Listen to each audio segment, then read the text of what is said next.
comment qualifier, ce sont des projets, mais ce sont des projets très en amont, c'est-à-dire que c'est effectivement les premières grandes orientations des projets de renouvellement urbain, qu'il faut prendre effectivement, qu'il faut relativiser, c'est d'aborder la question des financements, donc ça veut bien dire que quand on parle de financement, il va falloir discuter de ce qu'on peut faire et de ne pas faire dans la réalité détaillée, je dirais, des moyens de chacun. Je vous présente dans le fond ce soir les grandes intentions et ce vers quoi tout le monde veut aller, sachant que de toute façon, on reviendra vers vous ultérieurement, à la fois pour préciser le projet dans le détail, qui n'est pas le cas ce soir, je ne présente que les grandes orientations, et de ce qu'on fera et dans quel délai on le fera. C'est une façon de réunir autour de la table en même temps tous les acteurs du renouvellement urbain que sont les bailleurs, les collectivités,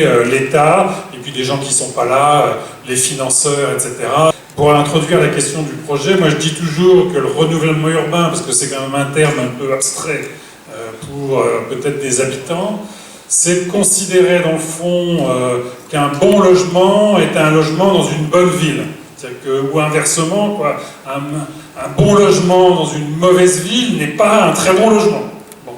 Donc il y a deux choses là-dedans. Il y a l'idée du bon logement. Bon, il faut qu'il soit thermiquement performant, qu'il soit agréable à vivre, confortable, etc. Je dirais c'est le travail des bailleurs et c'est le travail qu'ils font au quotidien. Bon. Ce travail sur la qualité du logement doit se prolonger effectivement dans les espaces extérieurs du logement.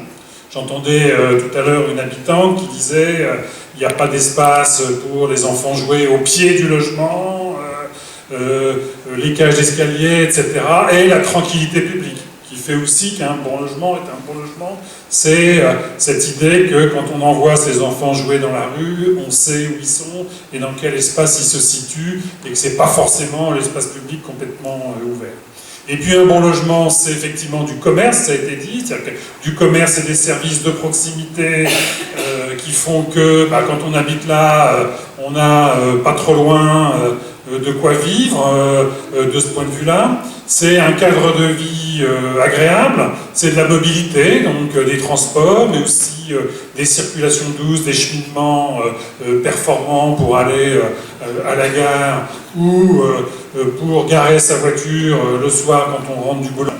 L'urbanisme, c'est essayer de regarder tout ça en même temps pour faire en sorte que tout ça fonctionne mieux de concert en même temps et que la ville soit attractive et que ces logements soient attractifs et qu'on ait envie d'habiter Moissy, et notamment sur la question du logement locatif aidé.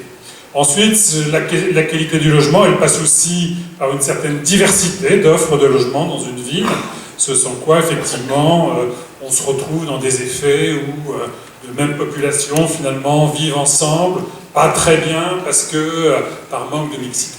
Donc les quartiers concernés par, vous les connaissez, mais on les a rappelés, pardon, il faut que les boutons sont... Donc Moissy, Pompier, à l'entrée de la ville quand on vient de l'Est, le quartier de l'Uni, la résidence du Parc et le centre